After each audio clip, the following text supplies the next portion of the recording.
anybody who starts sneering at your Whiteheadian metaphysic better be able to demonstrate their proficiency on the frontiers of Western mathematics. Otherwise, the suspicion might grow that they don't know what they're talking about. It's wonderful to be able to build on so firm a foundation. Now, the other idea that Whitehead had that is part of this shtick is what he called novelty. And novelty, to my mind, is even a richer concept than the Tao. That's why I don't call this thing that I'm talking about or going to show you today the Tao wave. Commonly, when I'm talking about it just among friends, what I call it is the novelty wave.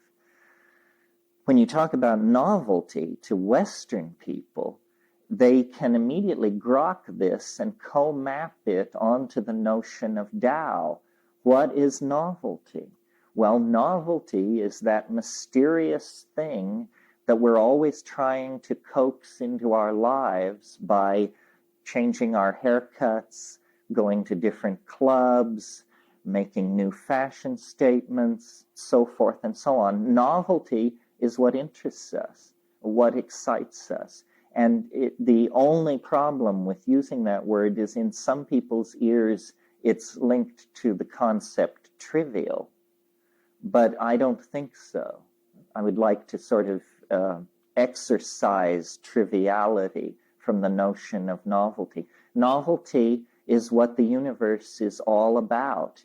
It no sooner attains a given level of organization that then it uses that as a platform to launch itself deeper into unusual states of connection.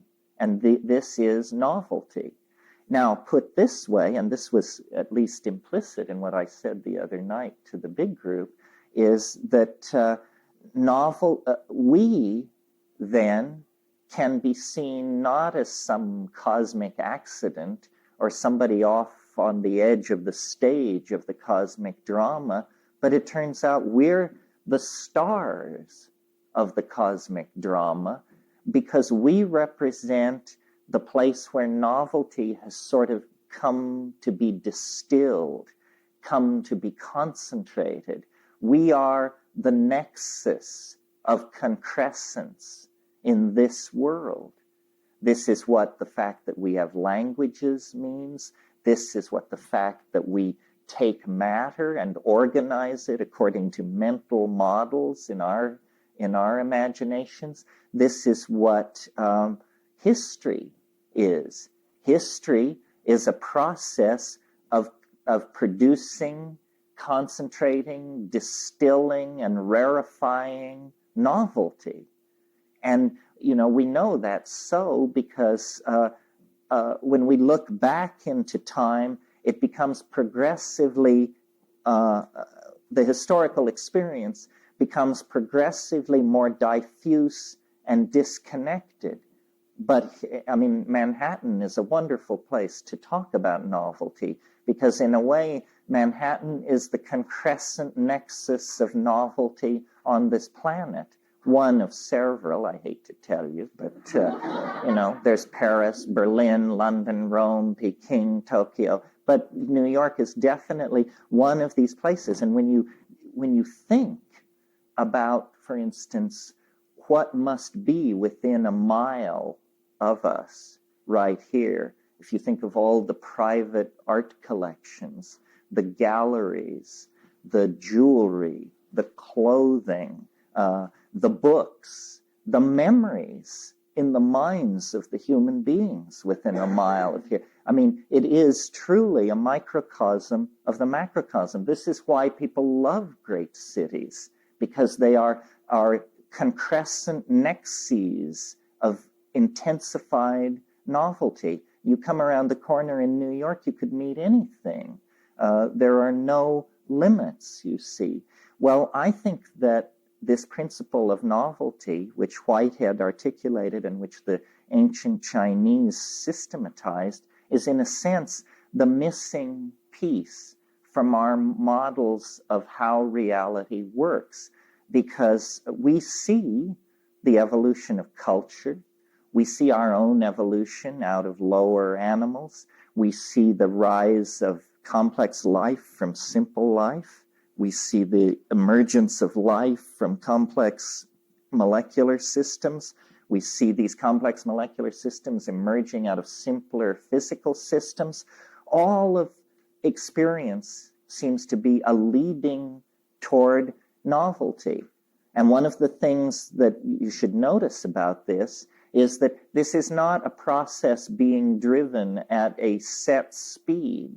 It isn't that novelty advances at a stable rate. Novelty goes faster and faster. This allows novelty to happen faster and faster. It builds on its previous accomplishments. Life on non-life, animals on unicellular animals, people on animals, culture on people, electronic culture on pre-industrial culture, and so forth. So there is an acceleration. And this is very important to my theory, because I'm going to try to convince you of what seems at first, I think, like a virtually impossible proposition, which is that the entire universe is on the brink of disappearing, that we are approaching some kind of the equivalent of an open manhole on the road of history, and we're about to plunge very unexpectedly into an entirely different form of existence, a form of existence so radical that the only way you can even hope to prepare for it is by availing yourself of psychoactive substances, because the ordinary domain, the ordinary boundaries of what is cheerfully and naively called reality are about to melt. There have been episodes of great novelty in the past. So if we were to try and draw a graph of novelty, which is precisely what we're going to try and do here, if we were to try and draw a graph of novelty, it can't be a smooth graph. It's more a process of one step forward, two steps back. Our graph of novelty is not going to be a mathematically smooth asymptotic curve. It's going to look more like the performance of the stock market during an uncertain rally. In other words, there will be plunges, rises, but a general tendency of ascent. There always is a residuum of the unspeakable, and there always should be. However, if you proclaim that you've reached the unspeakable too early, then sort of the intellectual souffle collapses. You want to make sure that what you say is unspeakable really is the unspeakable. One of the things I do in this workshop, which is somewhat counterintuitive, is I say the one thing the Chinese always insisted on about the Tao was that it's really hard to understand. It's mysterious. It's the mystery of mysteries. That's true, but that means that that any intellectual journey that we can take toward it through rational discourse will leave us in a better place to contemplate the mystery when it's over with. For example, the opening words of the Tao Te Ching in the Arthur Waley translation are, the way that can be told of is not an unvarying way. Well, now, if instead of genuflecting to the obscurity of that statement, you just analyze it, then in spite of the fishy double negative, not an unvarying way, what it's saying is the way that can be told of is a varying way. Suddenly we're in the realm of wave dynamics. We've now been told that the Tao is a wave mechanical phenomenon of some sort. And part of what I tried to do was create a mathematically formal model of Tao that was true to every statement ever made about Tao, but which had no mumbo-jumbo whatsoever in it, except that which was irreducible by its nature. Let me say just a little bit more about why I think what we're talking about here is real and rooted in organism. It took me a long time to come to this. And when I would say to people that I had a theory of the structure of time, and they would say, well, that sounds interesting. How did you come upon this? And I say, well, if you begin by analyzing the King Wen sequence of the I Ching, most people would just roll their eyes and turn away and say, oh no, this guy thinks that some 5,000-year-old occult text can be used as the basis for a new physics. I mean, this is such a painfully quirky and idiosyncratic and unsophisticated idea that you can only pity the dude.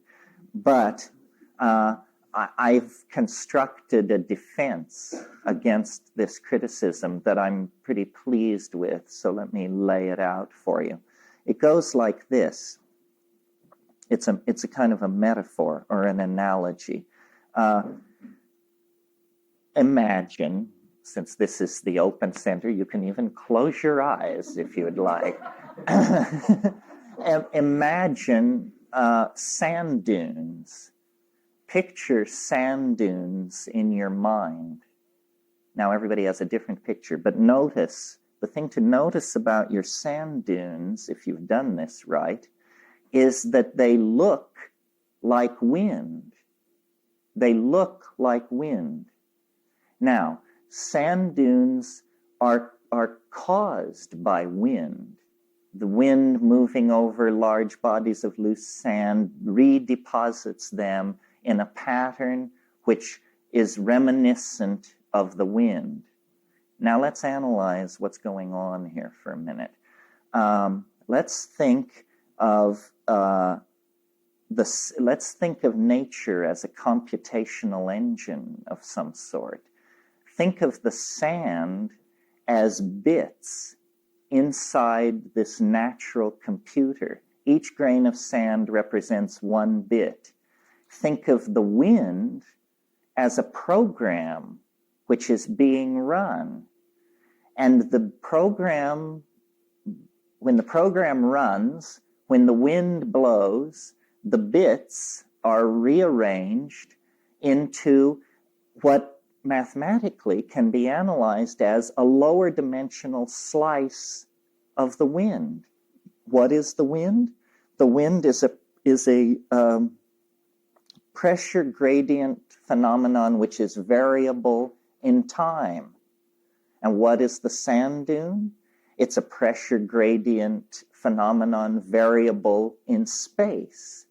In a sense, with no human operator present, the higher dimensional phenomenon of wind has left a lower dimensional signature of itself upon the sand. Well, now, if time is made of elements, such as the hexagrams in the I Ching, then, what, and we're trying to make a bridge to this analogy about the sand dunes, well, then what in our new level of the analogy will be, take the role of the sand dune? Well, it turns out it's organic life, specifically human beings. We have arisen in an environment of temporal wind.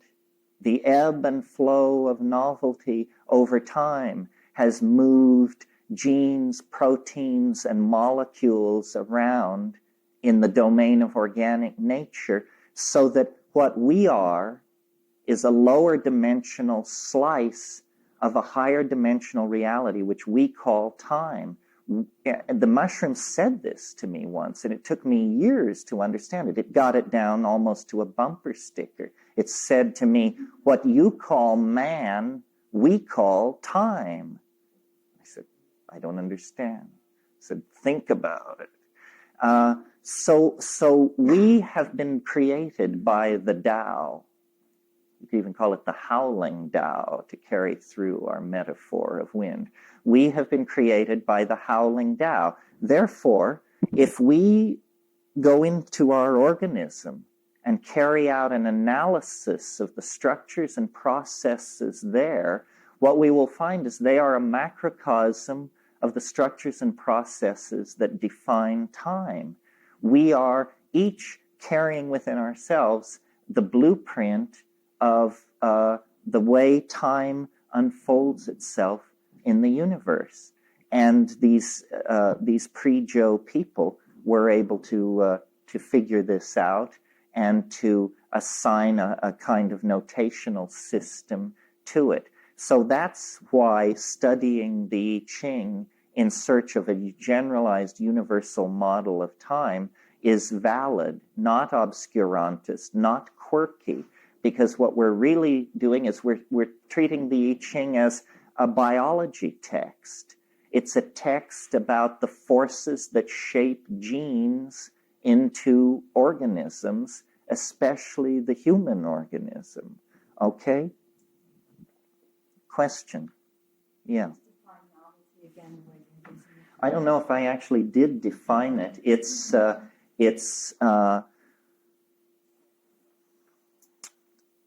dense. Well, when density of connections increases, when connections are made that have never been made before, when entities are brought into juxtaposition that have been previously apart, you get novelty.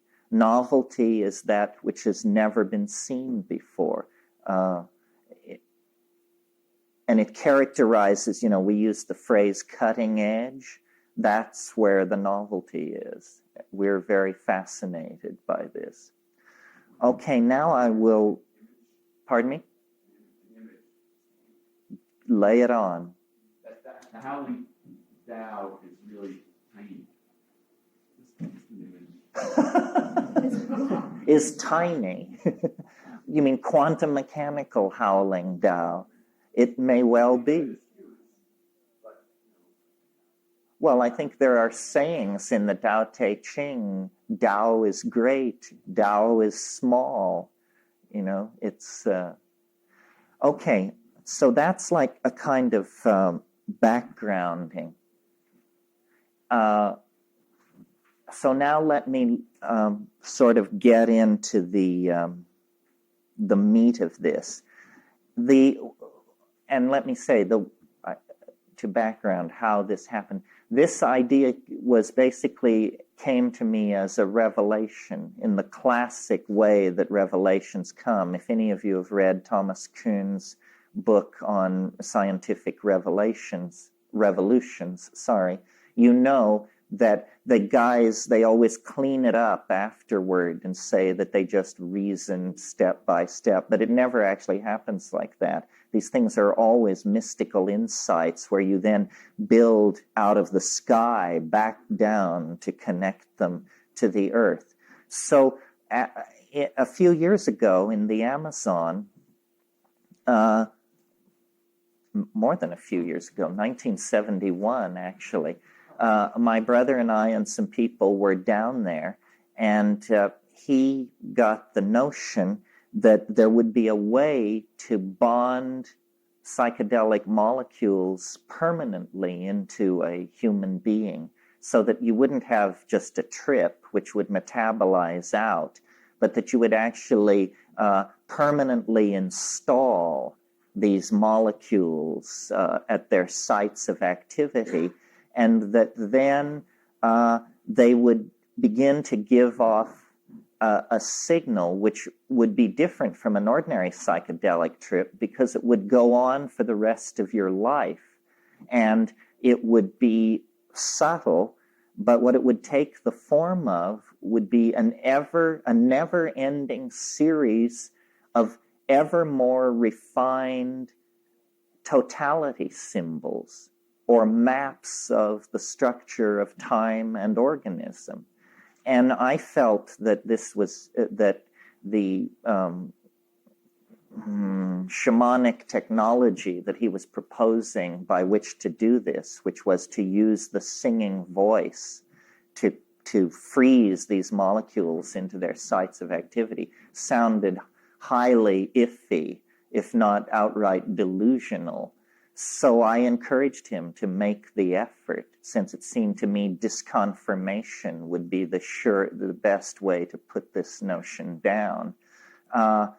And I was to be the experimental subject, and which was good because I was skeptical. So I felt I was the last person likely to embrace the notion that something was happening. Well, he did this procedure, and immediately something very profound and deep changed in me.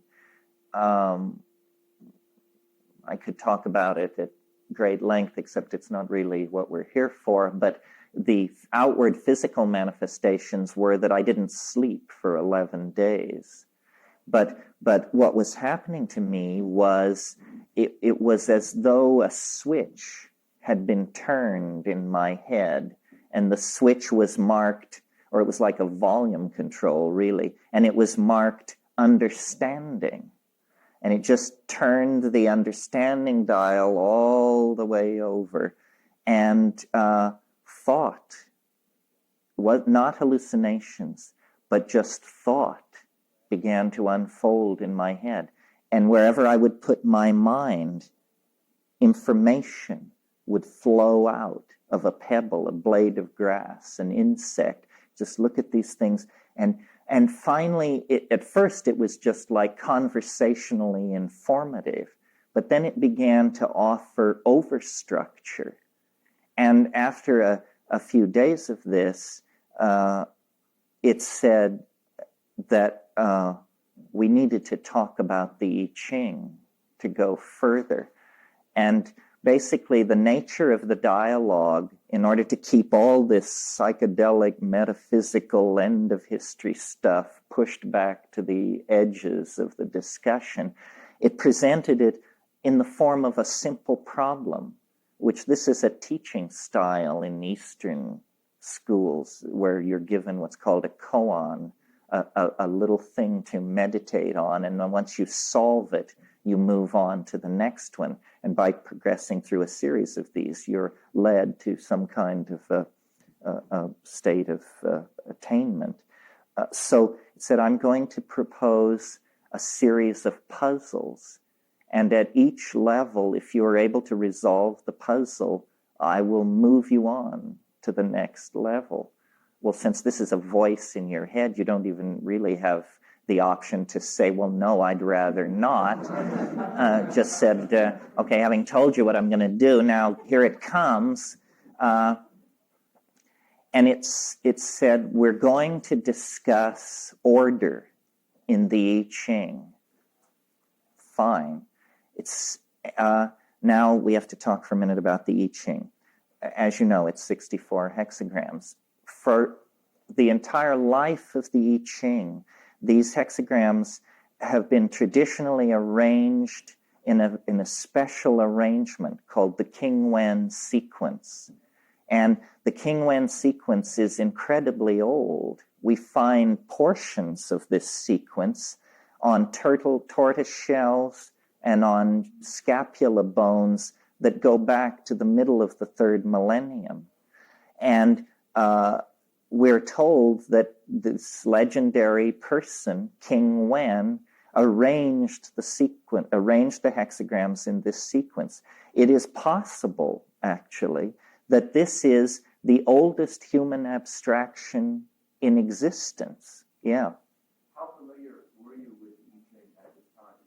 Good question. It was sort of a paradox. I had read the I Ching in the James Legge translation when I was about 13, and then I bought, when I was 16, the Wilhelm Baines translation, the Bollingen one, which is the standard one, which I recommend. And I used to throw the I Ching at every new and full moon, but I was in a hippie, trippy environment, and this was all sanctioned. I was not obsessed with the I Ching. I was interested because I had been interested in Jung. And Jung talks a lot about synchronicity, and the I Ching was always his prime example of what synchronicity was. So I was interested in it, but not obsessed. What I was not and am not is any kind of mathematician, or, as you know already, any kind of rigorous thinker, or any kind of detail nut, or anything like that. And yet these were the kinds of things that were demanded of me. So follow if you can. This is a pure intellectual problem. It doesn't impinge upon belief. It doesn't have yet metaphysical implications. It's just a problem. The problem is this: what are the rules which generate the King-Wen sequence? That was the koan. Now, first question. If it is not a sequence, in other words, if it's just a jumble that has been handed down for 5,000 years, but it's just a jumble, then there are no rules for the King-Wen sequence.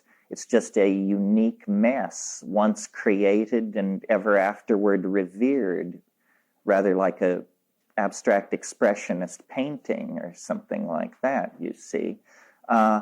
So I began to look at the King-Wen sequence. How many of you are familiar enough with the I Ching that you're still hot on this? A few. The I Ching begins with the hexagram, the creative, which is all solid lines. It moves on to the second hexagram, which is the receptive, which is all broken lines, and then on to difficulty at the beginning, and so forth and so on. Well, I looked at the I Ching. I only had to look at it for about 10 minutes to grasp the first ordering principle. And if you look at your I Ching when you go home tonight, you will see this without difficulty. The first ordering principle is trivial. It is that the I Ching, the King-Wen sequence, is pairs of hexagrams. The second member of each pair is the first member turned upside down. Simple? Simple. Now, in 8 cases, turning a hexagram upside down will cause nothing whatsoever to happen because of the nature of these 6-level structures. Look at the first hexagram. It's all solid lines. So turning it upside down makes no difference. This led me on to the second rule, which is, if inverting the first hexagram of a pair causes no change, then all lines change. This is very straightforward. And in fact, once I had figured this out, it only took me 10 minutes or so. Once I'd figured it out, then I looked carefully through the Wilhelm Baines translation, and I actually found this is well understood. This is no big deal. It's mentioned. It's been noticed. So that changes now. We have transcended the first koan, which was what are the ordering principle of the hexagrams, and a new koan is now waiting for us. And it is, you now have reduced the I Ching from 64 hexagrams to 32 pairs of hexagrams. Now, what is the ordering principle of the 32 pairs? This is a much, much deeper and complex problem. This did not yield so easily. And I think my solution, I have never seen anyone else discuss it. So it's either a secret or I'm the first person to notice and talk about this. And maybe some of you who are expert in this can give me guidance. I don't want to foul up the recording, but I want to use the blackboard, and I'm not wearing a belt, so stay tuned.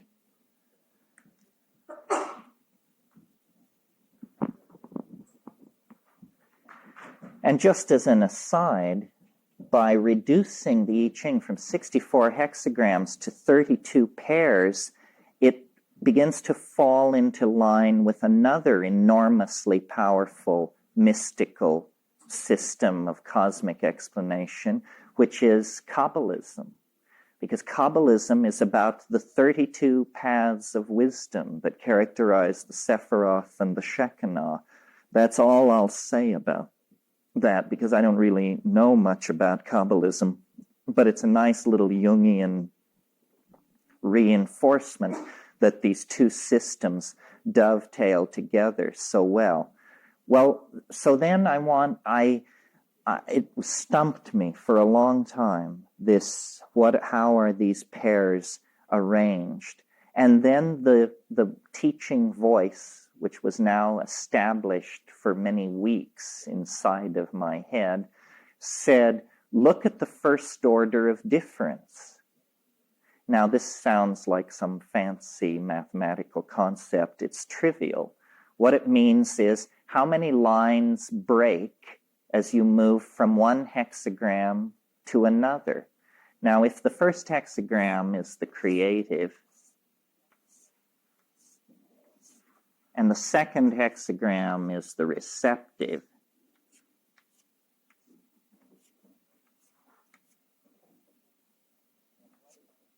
like that, then what is the first order of difference here?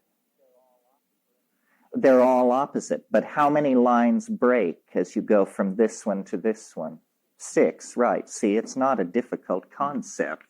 The first order of difference here is 6.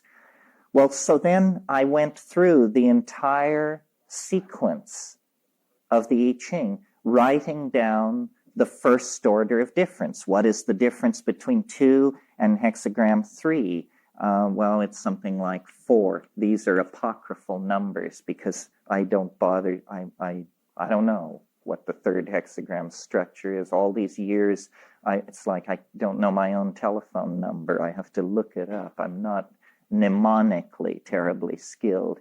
But anyway, you then get a sequence of 64 numbers, like 6, 4, 3, 2, 4, 6, and so forth.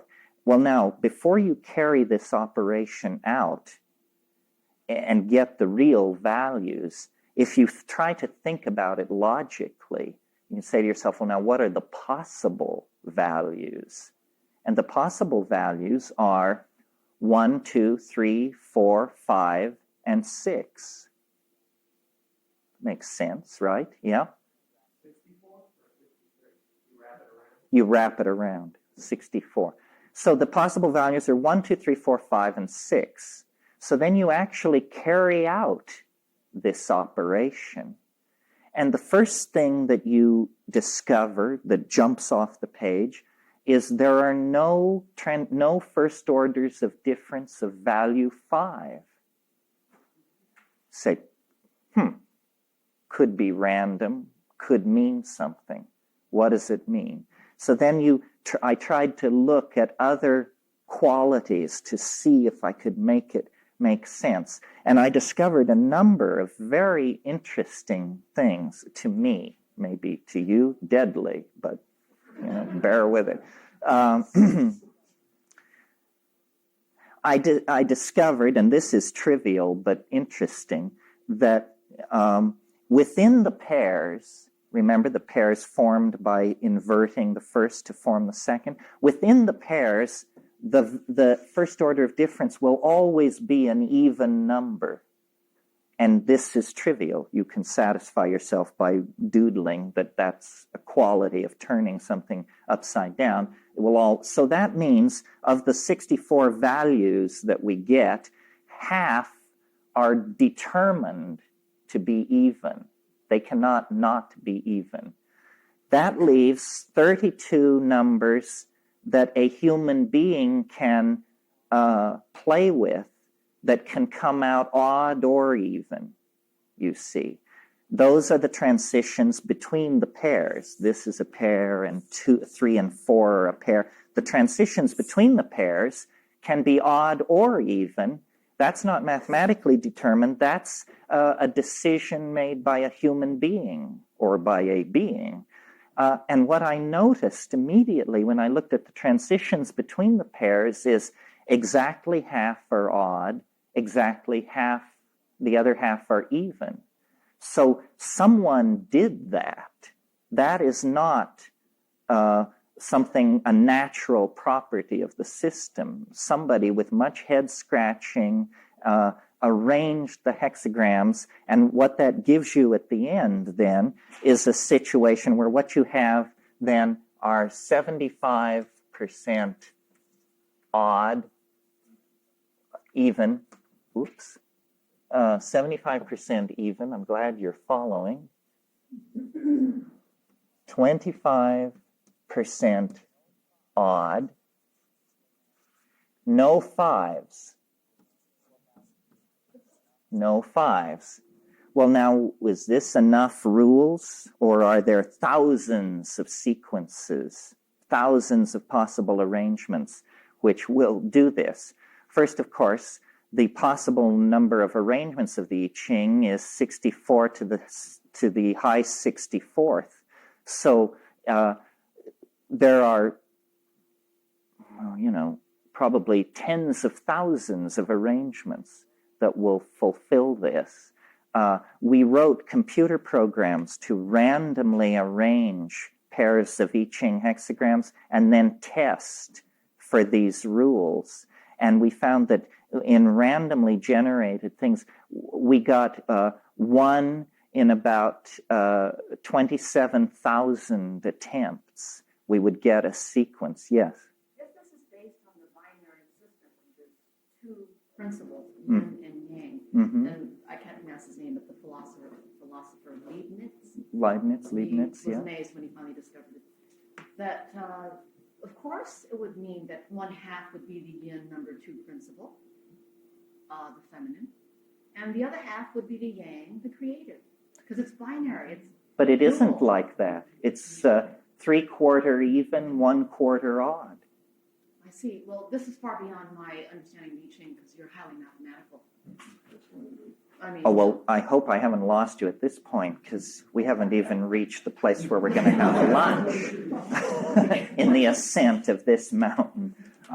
Well, do you see how inside the pairs it's always even, and there are 32 pairs, so that gives you 32 even values. Of the remaining 32 values to be determined, they could be odd or even, and fives occurred all very frequently in the computer-generated sequences, but never occur in the actual King Wen sequence. If you have a structure with 6 levels and you turn it upside down, language fails. You require a visual metaphor here. 23 and 24 because of the opposite. 23 is broken. Reading from top Always bottom up. Okay, give it. This is 23. Broken. The earth. Broken. Right, and then you get the mountain. Broken, straight. Broken. Straight. Okay, that's number 23. This is 23. Right, and then the opposite is with the yang. Okay, so it's from the top up. Give it to me. The bottom to top. The yang line straight. And then all broken from there. broken. And they do mean the opposite. One is collapse, and the other one is return of power. Okay, there it is. Now, when you turn this over, what is the difference? Is it 1? How many lines change? 2. Okay, so the first order of difference is 2. Well, this line changes, and this line changes. So 2. Claro? Okay. Do interrupt. I mean, it helps. There's no point in turning it into a magic show. This thing about the fives is very puzzling, and I have never really solved it, but I'll give you my data on it. Do you all know what astragali are? Astragali are the knuckle bones of sheep, And until the 16th century, people gambled with these objects rather than what we call dice. To this day, gamblers call dice knuckle bones. They say, let's roll the knuckle bone. And it refers to this thing because Roman centurions were great dice players. Well, astragali go back 25,000 years. They find them in Neolithic graves and in Paleolithic sites. And the dots are burned in by obviously having heated a stick in a fire and poking it into the bone. And no genuine astragalus has ever been found with a 5 on it. This is all we can say about that. There was some aversion to the number 5 that seems to have been global in this Neolithic environment where this was going on. Okay, now let's see what else we can say about this. A number of different things. Notice that the I Ching is composed of 64 hexagrams of 6 lines each. And 6 times 64 is 384. This is a very important number for this rap. It occurred to me at a certain point in all of this that what I was looking at was a kind of calendar of some sort. And so it occurred, obviously you can't have a calendar with a 64-day year. That's too quirky to imagine. But this number is somewhat close to the length of a solar year. So I began looking at it, and I found that a lunar cycle is 29.85 days, I believe, something like that. And when you multiply that times 13, you get 383.89, or a value close to that. In other words, it's incredibly close to the number 384. So then I thought, aha, this is some kind of, I'm joining the nuts. I'm channeling an ancient Neolithic Chinese calendar of some sort. And, it must have evolved in southern China where, because the objection that any sane person would make to this is that if your calendar is 19 days longer than the solar year, it will do what is called precess. It will cause the holidays to slip through the seasons.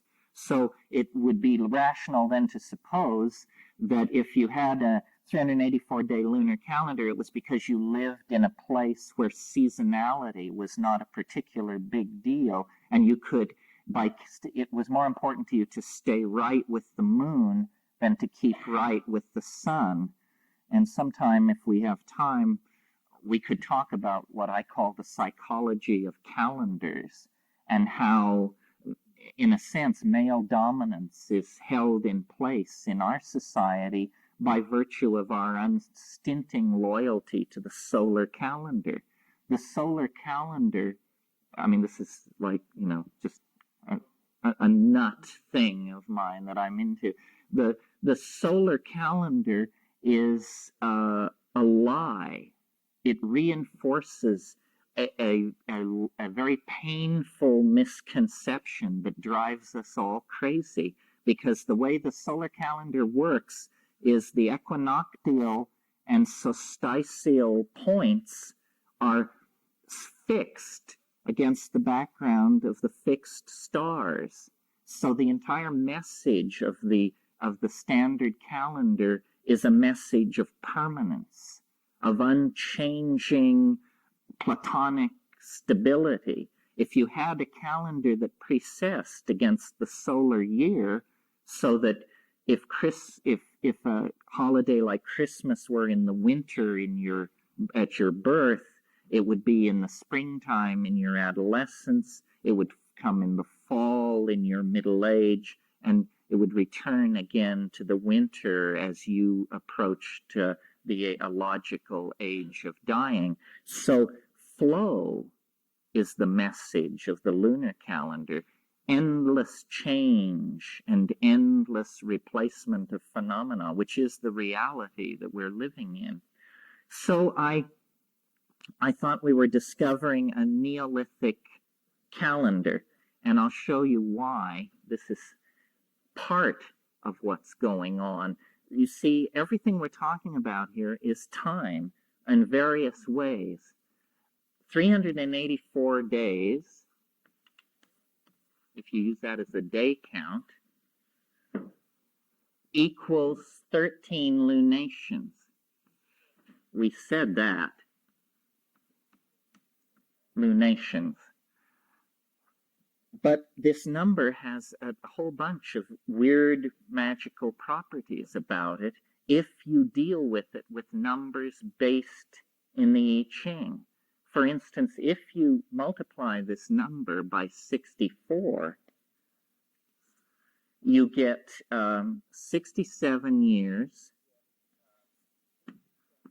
104.25 days. This number, which, I mean, it seems to me the first thing anyone would notice about it is that it's very close to a human lifespan, to a kind of typical human lifespan. But if, what else, if you think of, see, this was the sequence of the I Ching gave this 67 years. Another thing to notice about it is that it's it's approximately 6 times 11 years. And 11 years is the duration of a sunspot cycle.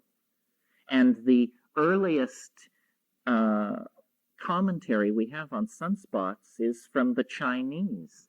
They used to smoke glass and look at and chart their sunspot maps from the 4th century BC. Sunspots weren't even noticed in Europe until the 14th century. So the Chinese were into sunspots. And 6 sunspot cycles give you something very close to this number. Interestingly, though, sunspot cycles don't only have 11-year cycles.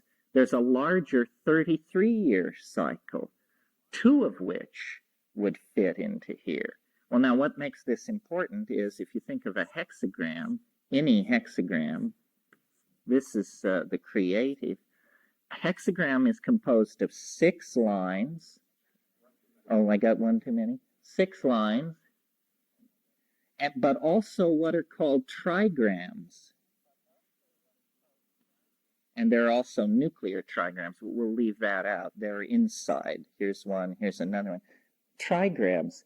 So 11 lines, 11 sunspot cycles, 2 trigrams, 2 larger sunspot cycles. So then I said, aha, this is what I'm discovering, what I'm channeling, what I'm something or othering, is a Neolithic calendar that has numerical resonances so that it keeps track of other astronomical phenomenon.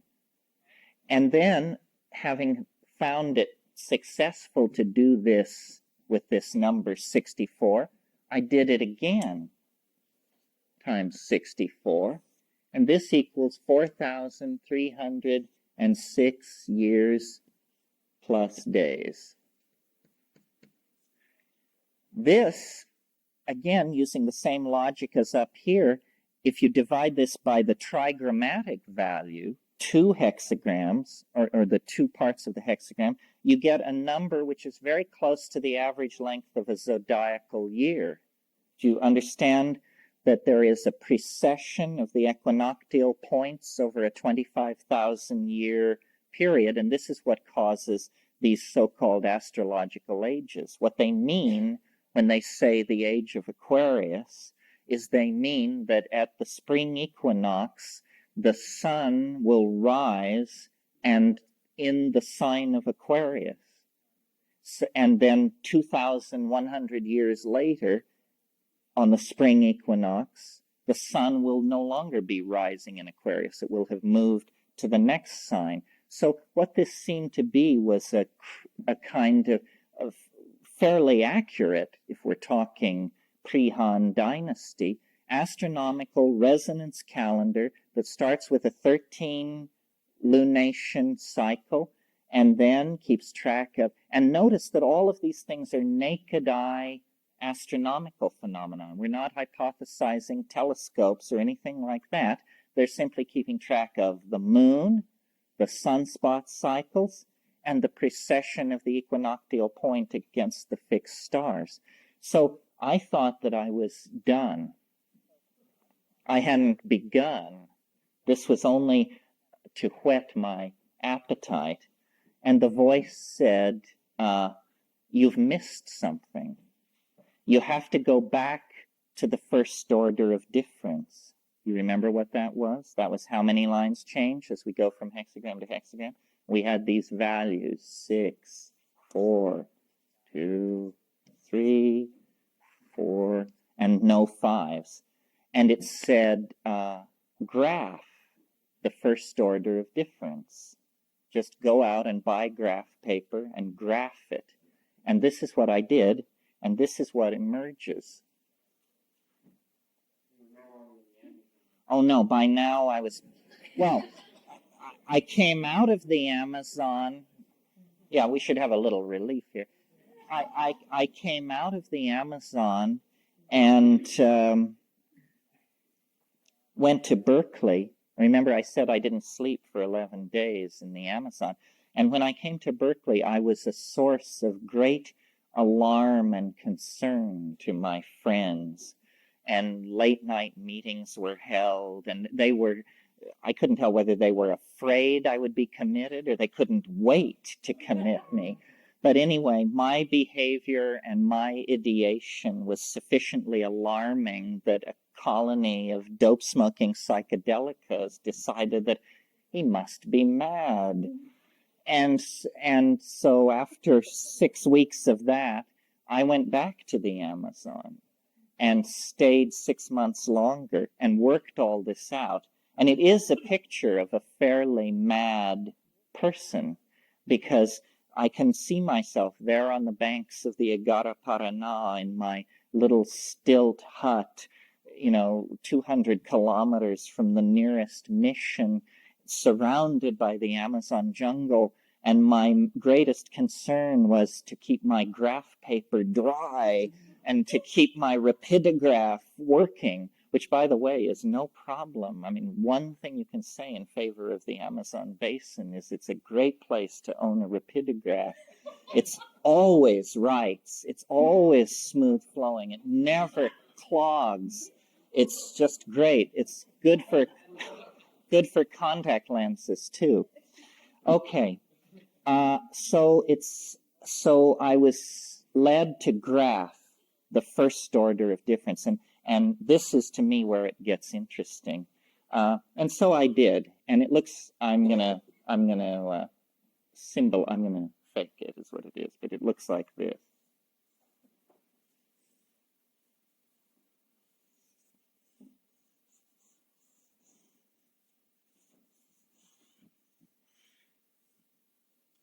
Like that. 64 data points this way, 1 to 6 data points this way, but no 5s, of course. And it looks like this. Well, so you look at this and you say, it looks stochastic. Stochastic, fancy word for random. It looks like there's a chaos. It doesn't look like this is the path to an ordering principle. And then I had what I guess would have to be the seminal revelation, the actual realization that caused me to realize that I really did have some kind of tiger by the tail. And I invite you, I Ching scholars and anyone else, to check me out on this, because I don't think this has ever been noticed or discussed by any scholars, at least not in English. I don't read Chinese. What I noticed was that in spite of the fact that this thing looks random, there's a very weird thing going on in it. Have you spotted it? What it is that this segment and this segment are mirror images of each other. The beginning and the end are mirror images of each other. What does that mean? What it means is that imagine we duplicate this. Now we have two of them side by side. We take the second one and we rotate it in the plane, which is a fancy way of saying we turn it upside down, and we push it against this one.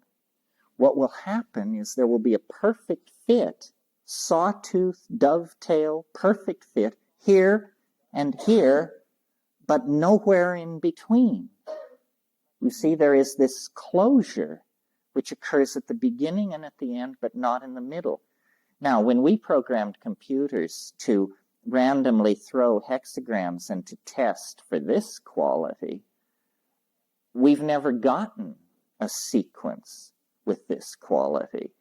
And then I, by a different method, not using computers, but using exhaustion, I determined that there is one other sequence besides the King-Wen sequence that will do this.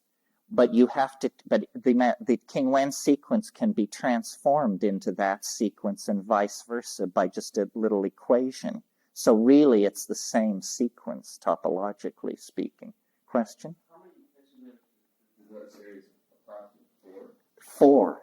Yes, so it isn't. Good question. It isn't simply that for one swath it falls into congruency. It falls into congruency for 4 swaths. So when you push the inverted thing into this, what you get then is something which looks like this. Zip, zip, zip, and then it opens, and then it begins to run along, and it crosses over, and it parallels, and it crosses over, and comes down here, and then it goes into phase again. And so it's in phase at the bottom and in phase at the top. It's a module of some sort, you see.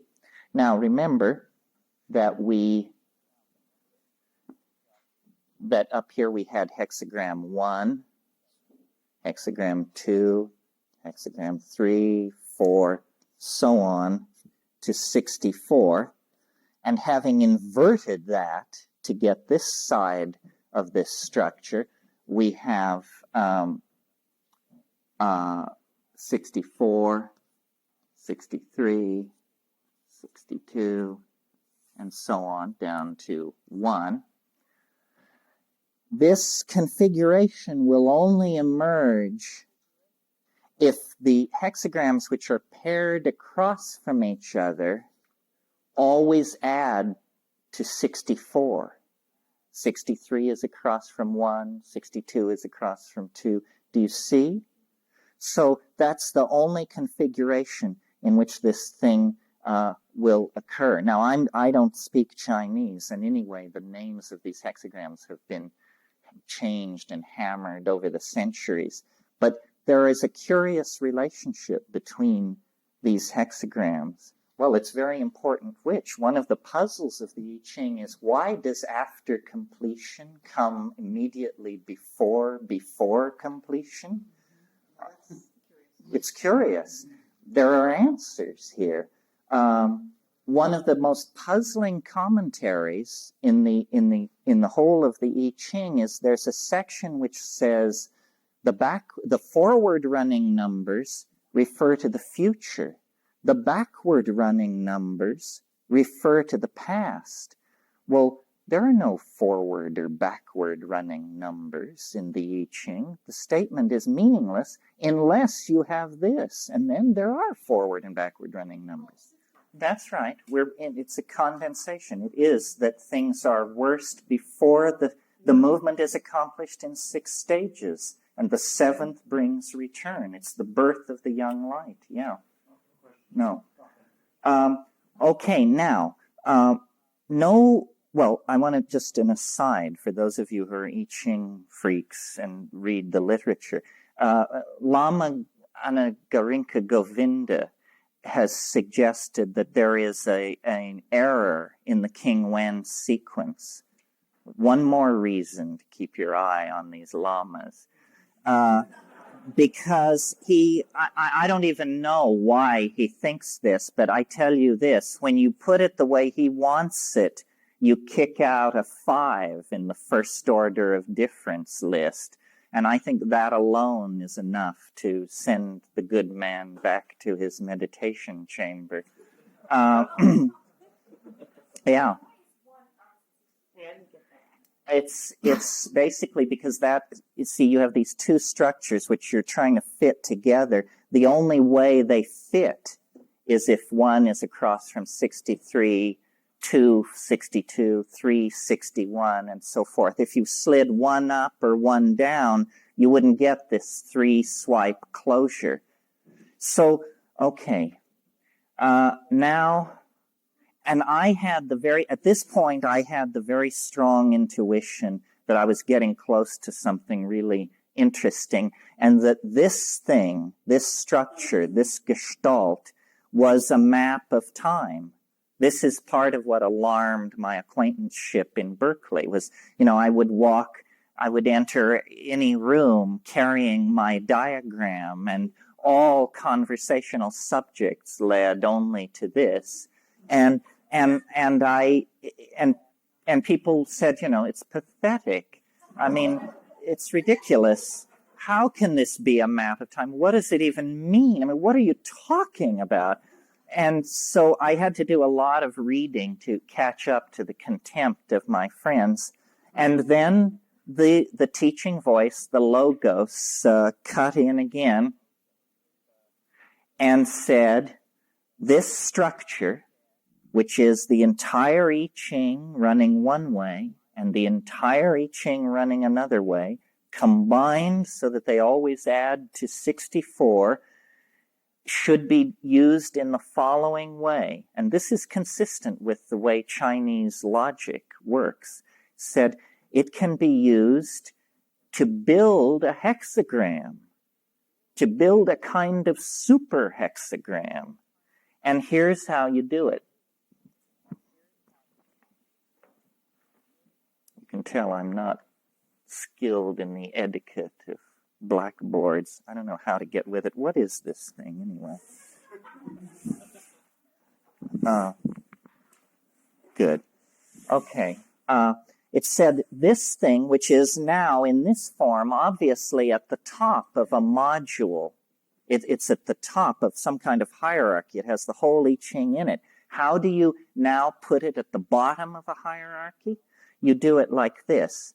I'm going to symbolize this thing with the letter S. So know now that the letter S stands for this thing. Okay, here's how you make a hexagram out of this. How many lines in a hexagram? Good, so far we're making progress. Okay.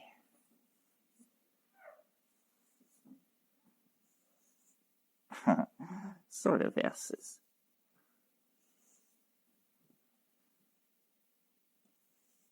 Okay.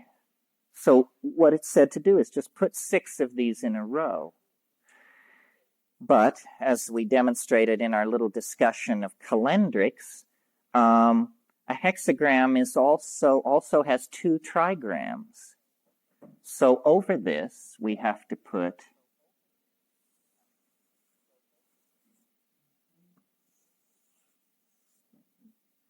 but a hexagram also has a coherent unity as itself. It is a hexagram. So over the 3 and over the 2, we have to put a big one. Now, you understand that we're reading this thing. That's what each of those are. So now I retired to my dimly lit apartment with graph paper, and this was in Berkeley, so a well-clogged rapidograph. And this was in an era before computers, home computers accessible to people like ourselves. And I drew this thing. And it took me about a week. And it was a lot of correction fluid expended in this thing. I mean, Yeah. How did you come up with X? As a symbol? I just thought of it 5 minutes ago. Usually I do it with a scribble. It came out kind of nicely, didn't it? So I drew this thing, and it was a piece of paper about 8 feet long, and I drew it in 3 colors, and it had all these sawtoothed edges, and it would fall into phase here. See how you have these closures here? You had a big one here, and a big one here. I called them at that point in my thinking passages. Now I call them closures, I guess. There was one in the middle. Then there was the one and that one, and then there was one at the end of each of these, and another, and then there was a little one in here too underneath. There are these parts where it falls into phase. These parts where it isn't 2 lines, but it converges as. The 3 S's, then the 2 S's, and then the 1 big S. In this area here, they're all together. Is that what you're saying? They're all together here, and they're all together here, and 2 levels are together here, and then only 1 level, the so-called linear level, are together at these points. Yeah. And none of those are mirror images of each other. They're always straight so sharp that one overlapping the top diagram. The 2 S's are not mirror images of each other, or they were just continuous. You mean like as though you had done this? No, they're not. They're just laid on, one, like tiling. Yeah, not like unfolding, like tiling, yes? And each S is the same. In other words, this is the same each time. Yeah, it's the same each time. You don't vary No, that's invariant. that. 6 identical units. 6 identical units with 2 identical units laid over them, with 1 identical unit laid over them. So, yes? And the width remains the same. They're still taking up the same 6 channels. No, the smaller ones are 1/6 the size of the largest one. The middle-sized ones are half as large as the biggest one. It's the simplest way to do it. I mean, it's not complicated. That was a severe dyslexia that intruded. It could be more easily illustrated with an overhead projector, right, where you just lay transparencies on top of each other. Are you casting aspersions on the technical? Yes, you're quite right. I mean, really, what I'm involved in an animated film about this, which is a huge relief from this, because you have hexagrams flying around and waves unfolding and lines being drawn, and you can actually grok it. No, it's excruciating to do this, to explain it. I mean, this is it's like calculus 1 or something. But the payoff is there, and so we try to leaven it with humor as we go along. Only if an extraterrestrial is telling you this can you keep your mind concentrated on such minutiae, you know.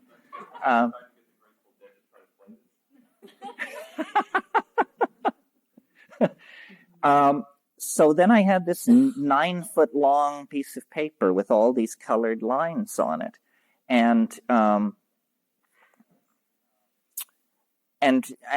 so then I went to the same people and said, "This is a map of time." And I said, "You said the other thing was a map of time." They said, "Well, that's in here. It's just that was a very simple map of time. I called this the simple wave, and I called this the compound wave, because it was made up of these things as units." And there and I had this really, it's hard to explain the depth of the intuition that this was a map of time, that this was a picture of some kind of universal structure, and that there was worth in working on it, and so forth and so on. And finally, and people were just avoiding me more and more consistently. And finally, Ralph Abraham, my friend and the chaos mathematician at Santa Cruz, he gave me very good advice. And he said, this thing that you've created is very interesting, but it's an occult doctrine. No one on earth understands this thing but you. And when you interpret its crossover points and its parallelisms and its divergencies, don't you realize this is an art of interpretation? This is not scientifically rigorous. If you want to be taken seriously by scientists or anybody, you have to take this diagram that you've created and you have to turn it into a more ordinary mathematical object. You have to turn it into something that Western mathematics can recognize and deal with. And so I knew this in my heart, but it was heart-sinking to hear it because, the quadratic equation is where I bailed out in my mathematical education. And, my goal in algebra class was not to be stabbed. It had nothing to do with, the mysteries of Western mathematics. So it was very depressing, his rap, and I sat with it for about 2 years, actually.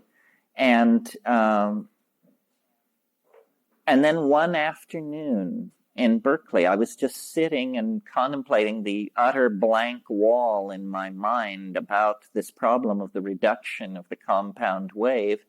And then I saw how to do it. Within 30 seconds, I understood the method. And the good news for you is I'm not going to bother to explain it to you unless you absolutely insist and don't. Because, first of all, it's trivial. I can explain it in principle, but I don't want to do examples of it. But what you do is you simply analyze this thing into its parts. And its parts are lines like that cross one square. This is a square. One that crosses two squares, and 3 and 4 and not 5 and 6, and then the reverse, the ones that go this way and this way and this way. And I assigned these positive values and the others negative values. And then I wrote those values in here. And then I did the same thing using the same method for skew and crossover. In other words, I quantified all the qualities of the wave. And then I built the compound wave out of these quantified simple waves. And then I added across. I added the columns. And I got a new set of 384 numbers, which when graphed, look like this.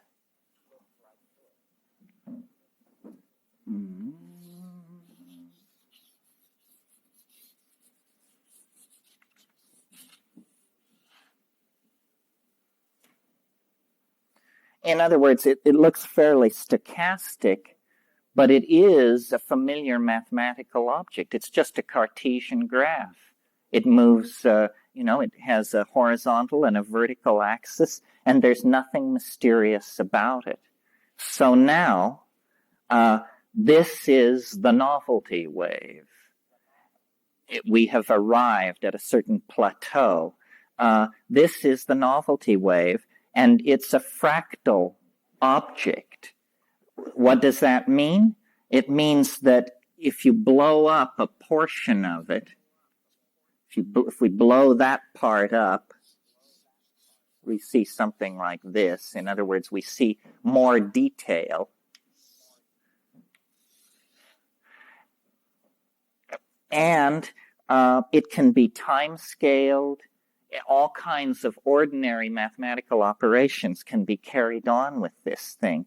Well, so then the idea was, this shows the ebb and flow of novelty throughout the life of the universe. This is what I was being assured by this teaching voice. This shows the ebb and flow of novelty over the life of the universe. The only problem is you have to know where to, because it's a time-scaled graph, you have to know at least one point in it and where that assigns to the ordinary historical continuum. So let's deal not with the beginning, but let's deal with the end point. So what we had to choose, or what we had to look at, was the end point of the graph. And the idea, what the thing was telling me was, if you find the end point, then the graph will illuminate all of history. Not only all of human history, but all of biological history and the life of the planet, if you can find the end point. If you can't find the end point, then it's hopeless. So this raised a lot of issues of historical assessment.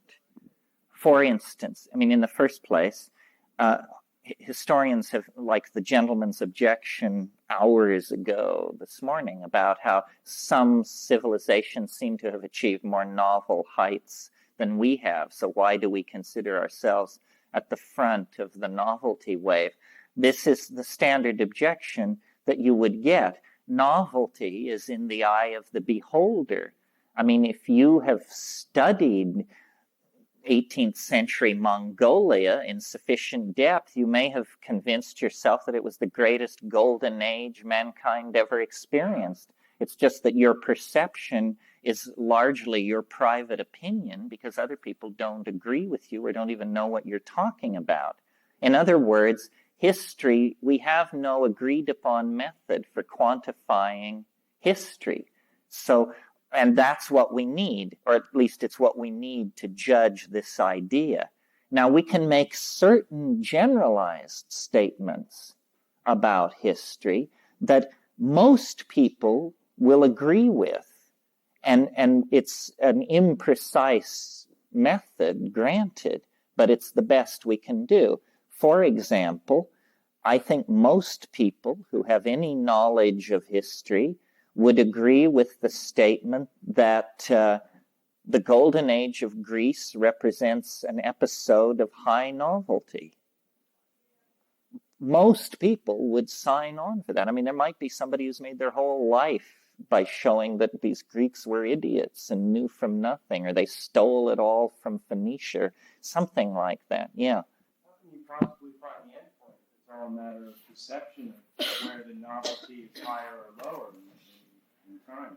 Well, what you're hoping is that you find an endpoint that's so right that everybody looks at it and says, you know, you're right. My God, you got it. It fits. It describes everything. It describes the emergence of life from the oceans. It describes the French Revolution, the Soviet coup d'etat last July. You have to do it by demonstration. So then the points of this graph would match history. Yeah, that's the idea. So what you need is a kind of linear chronology and the wave, and you keep sliding the wave against the linear chronology and moving it along and jiggling it and checking, and finally you will get a fit that will fulfill all your intuitions about history. And at that point, you go to the end of the wave and look and see where the end point is. Why history? What's so great about history? Well, what else do we have that exhibits an ebb and flow of novelty on a scale of decades and centuries rather than geological ages? Well, you can also look at the fossil record, but you see the fossil record is incredibly imprecise. You can be off 50,000 years in the dating of an extinction of a species, and that's considered dead on. But if you're off 50,000 years in predicting where novelty will fall in human history, you miss the whole kit and caboodle, you see. unless you just parked your flying saucer in the bushes, your definitions of novelty will reflect the general definitions of novelty held by the people around you. For instance, when I said the Greek Renaissance was a high novel period, people all over the room nodded sagely in agreement. This is because they went to schools which taught them to think that, you know? Yeah. What indicates on the graph, just looking at the graph away from the where there's high levels of novelty? Oh, good question. How to read the graph, because that's a primary confusion. I'm going to now turn the graphs, and from now on draw them right to left instead of up and down. So here's a slice of the novelty wave. And we'll talk, it's just a generalized slice, and we'll talk about how we read the graph.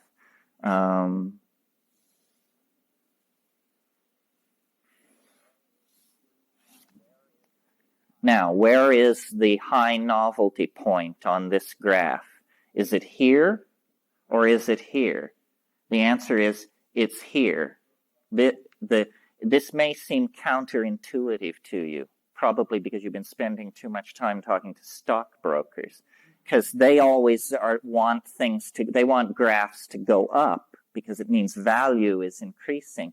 I want novelty to be at the lowest point of my graph because I think of time as a river, and I think of the end point of the graph as the place where the river meets the sea. So I have an altitudinal model of time where things grow more and more novel as the novelty wave makes its way painfully toward zero. And when it reaches zero, novelty is at infinity.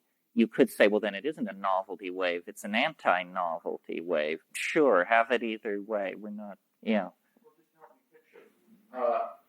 For one, we have on one axis the 1 to 64. This axis. It's a valued axis. These are novelty units. We've never named them. They could be, I don't know, Sheldrake-ons or McKenna-ons or something. Yeah. They come out of, that's right. Where are we? That's here. These are the values, the novelty values. Nov value. And this is just time. Now, so the way to interpret this graph is that I'm not going to talk about a given historical epoch. I'm just going to use the word events. Events here along this line exhibit I should say what the opposite of novelty is. We had a lot of debates about this. And finally, actually, Rupert Sheldrake made the suggestion. He said the opposite of novelty is habit. So you see, this is a cosmogonic myth where reality is an eternal struggle between habit and novelty. And every time novelty reaches out and makes a stride, habit closes over and pulls it back. You could call it entropy and novelty, or you could call it conservatism versus radicalism or something like that. The idea being that when the wave is moving upward, novelty is not being generated. Instead, novelty is being eroded. In social terms, we could say this is a period where tradition is on the rise. Previously explored models are being brought back. A general conservatism reigns. Then you go over the top, and the novelty, which has been previously suppressed, begins to break out. You have new inventions, new relationships among peoples, ideas, so forth and so on, and it descends into the novelty trough here, and then, according to the idea that no tree grows to heaven, this descent into novelty is reversed. Yeah. The schemes of some sort, because they always build on the concept of tradition. I mean, only Thomas Jefferson and Mao Zedong ever embraced the idea of a continuous state of revolution. Most societies don't want to go that way, you know. They want to build on previous models. When you think of like East Manhattan as an example Mm-hmm. of existing some of the powers existing here, I mean, we do coexist with these incredible organizations. They, create the others. Are you saying that in the midst of novelty there is tradition, and in the midst of tradition there is novelty? Well, I don't have any problem with that. Yeah, it's always contextual. In other words, I'm saying that here it's rising, here it's falling, but it's only within this frame. I mean, what if we were to discover that when we blew this, when we saw where this had come from in the general wave, it may be that there's a trough which looks like this, a descent, a little bump, another little bump, a little bump, a little descent, and a thing like that. Well, now this is this. The whole thing is revealed by this graph to have happened at the bottom of a novelty trough. But at the bottom of that novelty trough, there was nevertheless fluctuation of novelty and habit. So one does not exclude the other. They always occur in a kind of amalgamum. Yeah. If we get the wave so that it describes the history that we do know about, and the theory is sound, it will then also describe the history that we don't know about.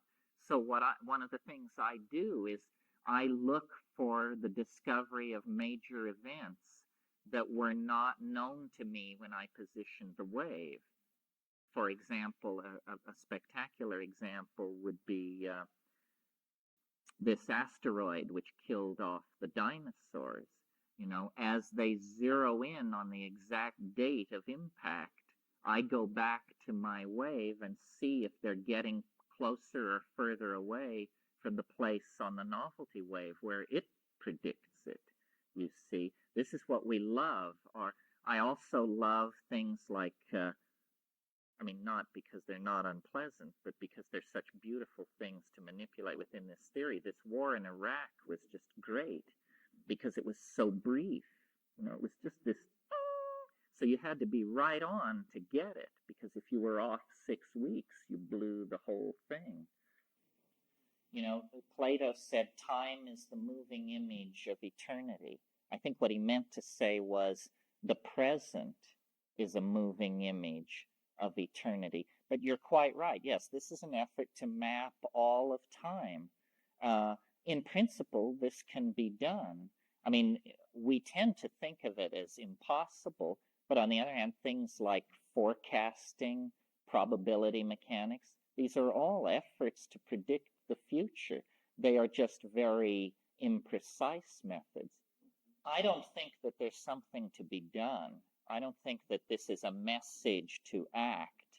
I do think that there is, and that we are very close to this end point, to the end of the wave, where novelty reaches infinity. But there is no obligation to act on this. And as to why we need to know this, maybe we don't need to know this. This is simply what the thunder wanted to say. Why it wanted to say it, I have no idea. It is empowering in the sense that it makes anxiety more difficult. I mean, if you actually believe this, and I'm not sure I do, but some people do, if you actually believe this, you have no right to worry. A philosophical reductionism. Mm-hmm. Western, a Western mind, but just, still working within a seemingly more open philosophical framework. But still gets back to the same thing that, pin things down and, as you say, reduce the anxiety. Well, it's definitely, when you try to communicate with someone, you do try to be coherent within their worldview. So it may be talking down to me. In other words, this may be a boiled down, simplistic version of something else. One thing I've thought about it, your question is interesting. Your question is basically why. It may be that what I was dealing with, this inner voice, that it doesn't view this as an earth-shattering revelation. It views it more like the simplest thing you can say to somebody.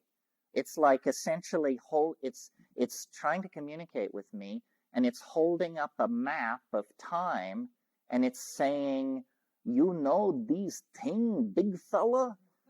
And then I ascend through mathematical abstraction and all this stuff, and I say, yeah, I think that I've got it. So it's a handshake across dimensions. They're essentially saying, hi, how are you?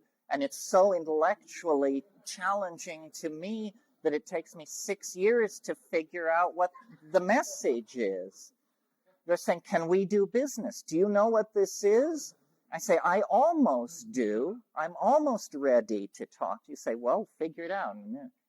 It's a very odd communication from the unconscious. Most forms of communication from the unconscious most of the angelically and alien delivered messages that haunt our century are stuff like love one another, and this is different. This is a mathematical doctrine that somebody wants to push through a human artifact that's been around for several thousand years. Remember, I said, this is not to improve your life or raise your consciousness or anything. Have you ever seen that Bee movie where the Mexican ranch hand comes running out of the jungle to the patrone of the ranch, and he's encountered a dinosaur in the jungle, and that's what I'm doing. This is a weird intellectual object of some sort. Delusion, illusion, crock of shit, salvation of the planet. Who knows what it is? But because it comes out of the I Ching, because you can check these statements about first order of difference and artificial construction and something, it's not just me blowing air. It's me blowing air about something in the I Ching. Yes, this omega point is real.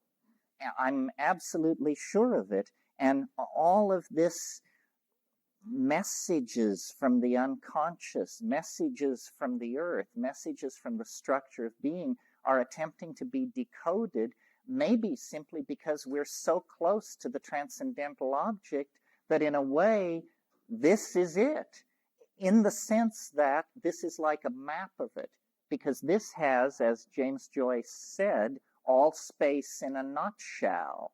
It has all of space and time bound into it. Now, this morning has been pretty tough sledding and highly abstract to get you to a platform of understanding the language and the assumptions of this. What we'll do this afternoon is we'll play mostly with the computer, and we will look at the novelty wave laid against history, and I will show you many, many examples of it working. And the idea will be that as you see this thing working, always predicting where the novelty point will be, whether we're looking at 50,000 years or 3 weeks, it always correctly predicts the novelty point. Then you will slowly build confidence, strangely enough, based on the wave's ability to predict the past. You will gain confidence that it has power to predict the future. And eventually, if you correctly assimilate it, it will dissolve to some degree the distinction between the past and the future. And you will see, aha, there is only the wave. And the wave configures the past, the present, and the future in the following way. So what it is it's a process of deconstructing ordinary models of time inherited from the culture, and then reconstructing an exotic model with exotic assumptions, but strangely enough, exotic assumptions which then give us a picture of reality that we can recognize. The assumptions are exotic, but the conclusions are recognizably like the world we're living in. Science tries to start from very simple assumptions and then builds up a model of the world that we can't recognize at all. Well, I guess some of the flash would go out of it. I mean, if it still predicted the past, I guess what we would have then is a secure map of the next 10,000 years to the omega point. Having a map of the next few years before the omega point, which I now think will occur in 2012, it hardly matters. You know, it's like having a map of North America, but you're already there, so why do you need it? I don't know why this emerges at this time. Perhaps because, well, here's one reason. It may be that as we approach this transcendental object at the end of history, that the ride is going to get rougher. Rationalists seem to think so. So we're going to go into a period of super AIDS and famine and fascism and, you name it. And it's going to be very tough to hold the faith that it's okay, that this is part of the process. Because what it's going to look like is the final descent into hell itself, as we talked this morning about the darkening before the birth of the young light. So it may be as the ride gets wilder, we're going to need models that predict the future. If we have a map of time that shows us that, for example, in 1996, all hell is going to break loose, well, then when we get to 1996 and all hell breaks loose, instead of being surprised, we will feel more confident of our model. We'll say, well, the chaos arrived right on track. That means that the end of the chaos predicted for 1998 or something will probably arrive right on track. So we shouldn't despair and say, now it's chaos forever. Just wait it through, a la the wave. Yeah. No. The evidence is in the correlations of the wave to history, which we haven't looked at yet. If the wave didn't correlate to history, this idea would have no force at all. It's just something, a piece of conceptual art or something. The fact that it is predicting even extraordinarily short-term, potentially chaotic events like the Soviet coup and the war in Iraq, predicting them with high accuracy is puzzling. I don't think this is true. I mean, if you can fuse your skepticism into a devastating critique, I'll melt. The idea is to bust this. This is not a church. This is a laboratory.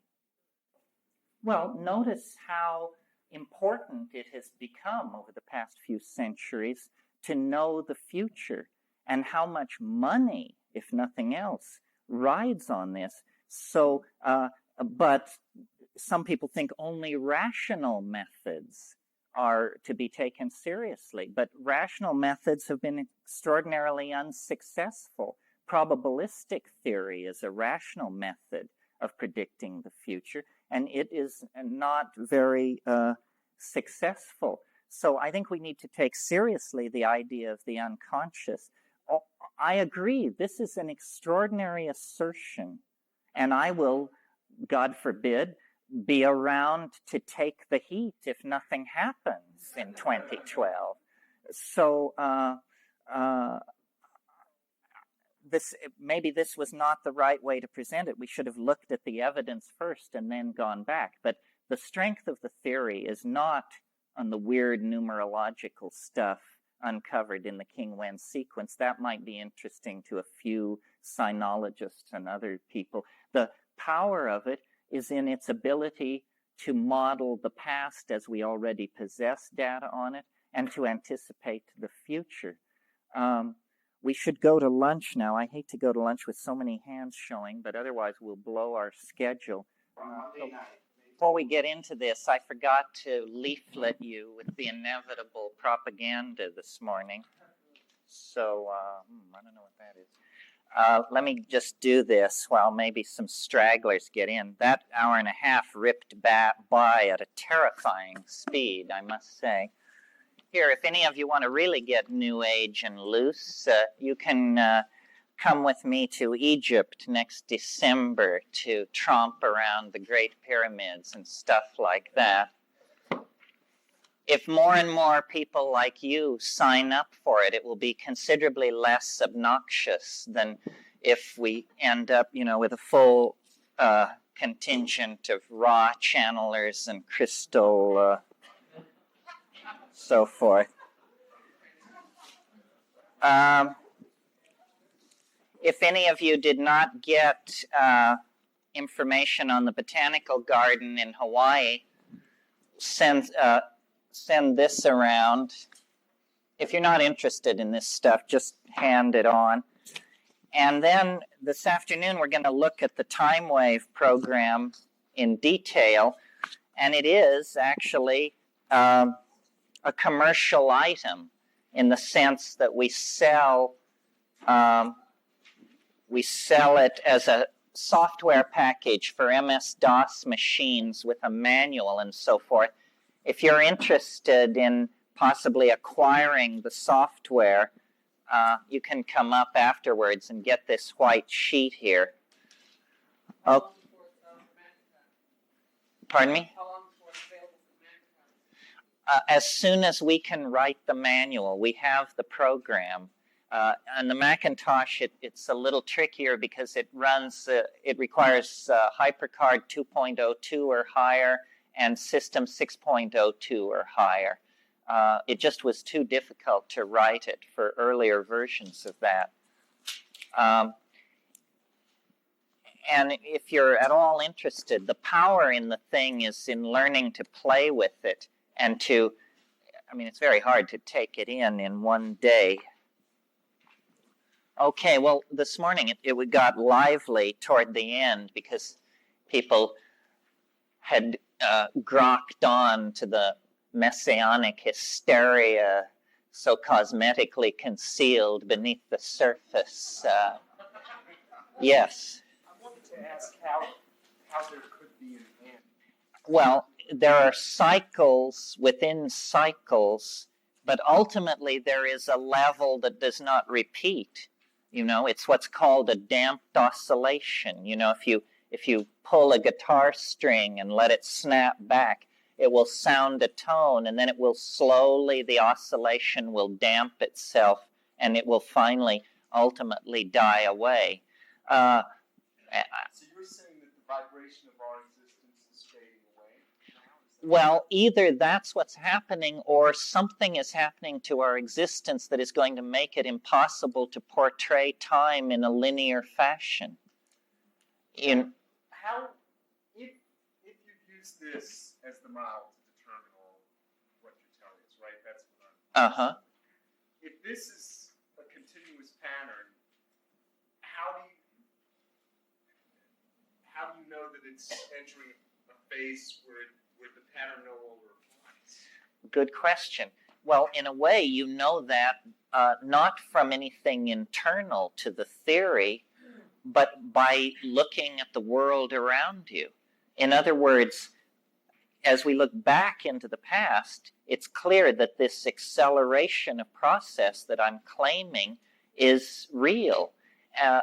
The problem is we tend not to propagate that perception into the future because we can't conceive of how it could be true in the future. In other words, if each cycle is 1/64th as long as the previous cycle, which is what I believe to be the case, and in order to get the known life of the universe into one cycle, we require building up from this module of 384 days, we require then 72 billion years into which to drop the whole kit and caboodle of the cosmic process. Orthodox cosmology only needs 20 billion years. So if the first cycle is 72 billion years long, and then there's a transition into a much more novel and compacted epoch, Whitehead's word, then that will come at about 1.2 billion years ago. We should have passed into that epoch. I believe we did. I believe it's the epoch of nucleated cellular life. Well, if that cycle is 1.2 billion years in duration, then the next cycle must be roughly 750 million years in duration. Well, that's the cycle in which the appearance and proliferation of organic form is enclosed. The next cycle after that is something like 180 million, what would it be?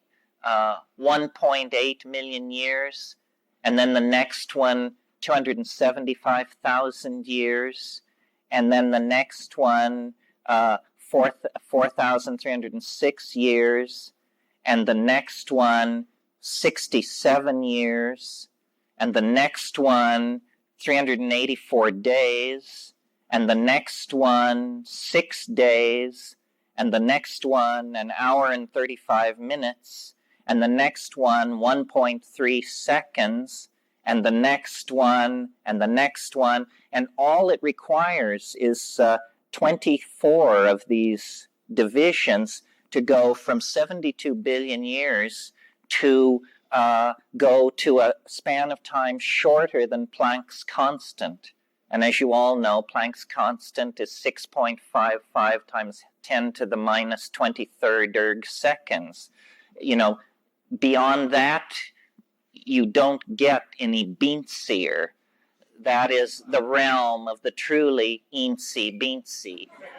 That's the grain upon which reality is projected. Now notice something about a cosmology that has this as its collapse factor. This is one of the really thrilling things about it, I think, is if the universe were actually constructed, as I have just suggested, then when you were an hour and 35 minutes from the final omega instant, the universe would still have undergone only half its developmental unfolding. Can you picture this? In other words, in the last 35 minutes of its existence, this kind of a universe would go through an amount of evolutionary change equal to the amount that had previously gone on in the first 72 billion years. So this is a kind of answer to you said, how can we tell it's happening? And I said, because time seems to be speeding up. But notice that you could be only 135 minutes from the omega point and still have a rousing discussion with someone about whether or not anything was happening. Because, the real action is enfolded into the tighter turns of the spiral. So there's kind of a paradox here. It seems like to me it seems like what I'm saying is actually happening, and yet we won't know for sure until we're so close to the omega point that it'll hardly matter anyway. Because, what difference does it make if you make the greatest discovery in human history, but you make it 135 minutes before the end of human history? Your opportunity to bask in the sun and drive around in a radio-dispatched limousine is severely limited. So it's important to remember that the mathematics of this thing paradoxically allow things to seem very normal, and yet this implosion into the omega point is potentially very near. If it's human history, if it's only human history, then it could be something as well, here's what I call a soft version of the omega point. A soft version of the omega point is that on December 22nd, 2012, for some reason, people simply begin to behave appropriately. And this is such a moral, aesthetical, ethical revolution of such depth and breadth that the world is unrecognizable shortly after this begins to happen. I mean, in the first 10 seconds, not much would change. I mean, maybe the guy who's got his foot on your foot would lift it off. And the guy who's, blowing his nose too much in the row in front of you would stop.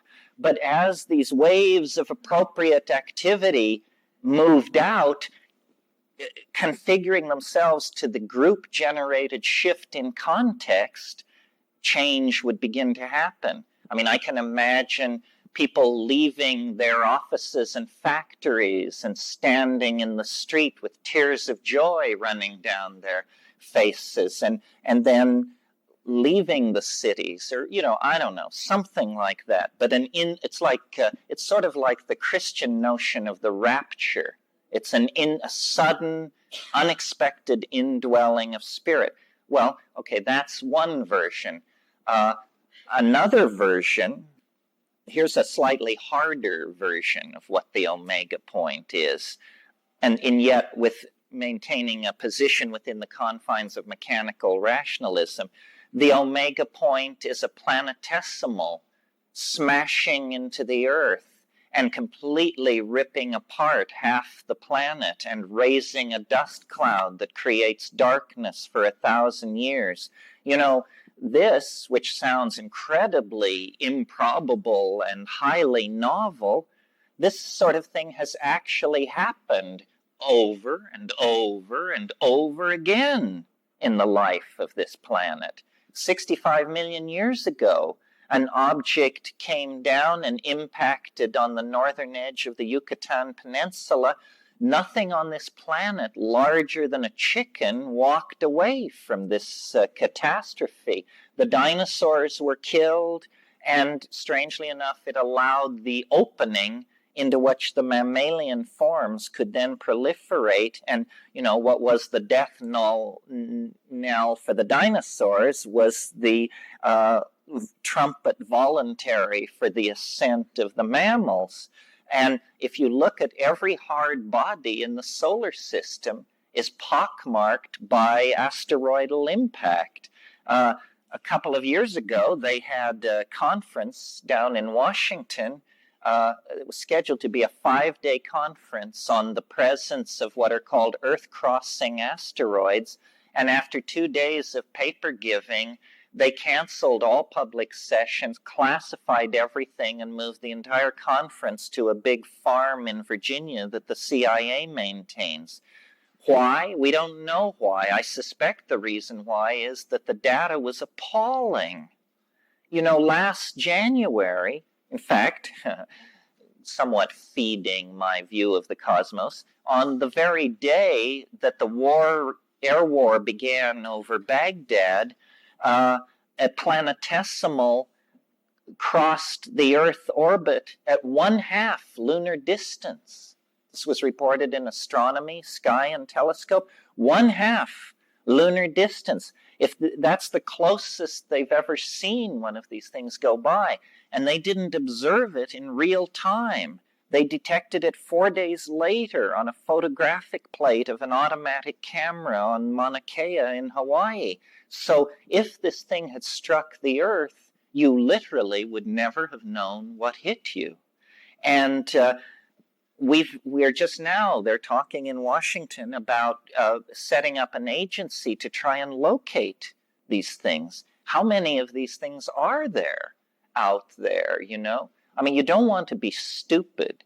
We could commit ourselves to saving the rainforest and cutting back on our dependence on petroleum, put ourselves through all kinds of hell to achieve these goals, and then have one of these planetesimals smack down in the middle of the North American continent, and we would look like morons because we weren't paying attention. Our definition of where the danger was coming from was completely cockeyed. I mean, maybe what we should have been doing is sucking the petroleum out of the earth at 5 times the rate we are, and building thermonuclear powered starships, and hurling the health of the ocean, of the atmosphere away like so much brown paper garbage, because the real imperative was to leave the planet. I mean, you don't want to assume that you know what's going on, because if you assume you know what's going on, you may maximize the wrong goals. Now, still another scenario, and I like them all. I can't tell. I can't tell what's going on, but I keep trying to tone it down. I keep saying, maybe there will be a great change, but I just can't buy that the earth will disappear instantly, or that Christ triumphant will appear in an angelic horde and descend to judge the living and the dead. I mean, this just beggars the imagination.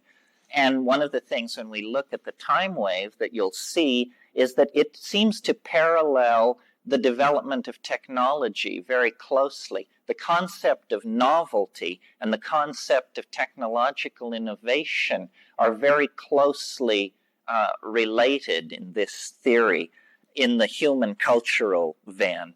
And so the time wave portrays an end to linear history. You asked, how could it end? An end to linear history. Well, suppose that quantum physics and all this stuff continues in the general direction that they are moving at the moment, and that by 2012 there is actually a potential and an awareness of the possibility of some kind of time travel. Well then, now, the objection usually made to time travel schemes, there are several, but here, an easy one to handle is, if there were time travel, we would have seen time machines zipping through our neighborhood on their way to the signing of the Magna Carta or the sinking of the Titanic or something like that. And since we don't observe these time machines, of course, those of you who think flying saucers are time machines have a fallback position. But let's say that there are no time machines. May it not be then that time travel is possible? You can travel into the future. You can travel into the past, but trying to maintain a certain logical consistency here, you can't travel further into the past than the moment of the invention of the first time machine. Why can't you travel into the past, past the moment of the invention of the first time machine? Because there were no time machines before that. And so you would create a kind of regressive paradox. If we live in that kind of a universe, then when the first time machine is invented and about to be tested, I mean, you can picture it. It's on worldwide CNN, 3-dimensional, high-definitional television hookup, conveying to the entire world images from the World Temporal Studies Institute at La Chorrera in southern Colombia. And as the countdown, well, first we see the lady Temponaut being strapped into her time machine, and the project director gives a little speech thanking everyone involved. Then there's a 10-second countdown. Then they push the button, and this woman sails off into the uncharted vistas of the unknown future. Now, interesting question is, what happens a moment later? And I submit to you that in that kind of a setup, what would happen an instant after her departure is that time machines would begin arriving from all points in the future, having driven back through time to see the most important event in the history of time travel, the first voyage into time. So coming from all points in the future, they would bear all kinds of different technologies at all kinds of different stages of development, and at that point the phenomenon called linear history would end. It would just be over. People say, well, that's over. Now we live in an atemporal world, and some of us may want to live, those of us who are primitives in our aesthetics will live close to the barrier. We'll live in 2014 and 2020 and 25.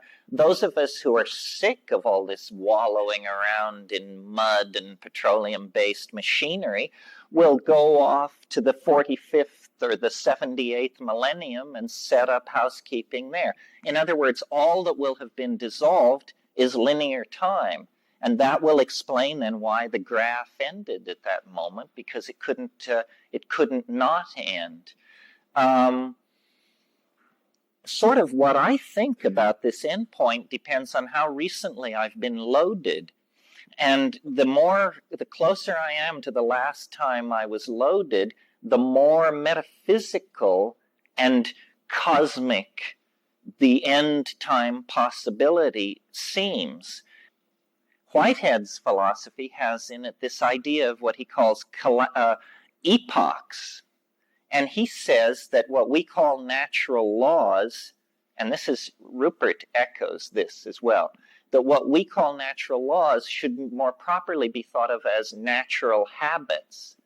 And these natural habits can change suddenly. The universe is to be thought of as a series of concentric bubbles or something. And within each bubble, the laws of nature are consistent. But when you cross through a membrane, then there can be sudden, what he called shifts of epochs. And in those cases, then a different set of laws suddenly begins to be operable. So I can imagine everything is, well, here's what the present scenario is. If the time wave is right, things will get weirder and weirder and weirder, and of course they are getting weirder, but at some point things will get so weird that the idea that it's just sort of a natural part of things will be impossible to sustain anymore. And people, even in the popular press now, you begin to hear talk about how time is speeding up. And I think Jeremy Rifkin wrote a book about this. But as a rationalist and a reductionist, he wanted to say, well, I say time is speeding up, but that's just sort of a shorthand way of saying human culture is developing faster and faster. But I say, no, time is speeding up. And human beings and chipmunks and glaciers and stars are all embedded in time like raisins in bread.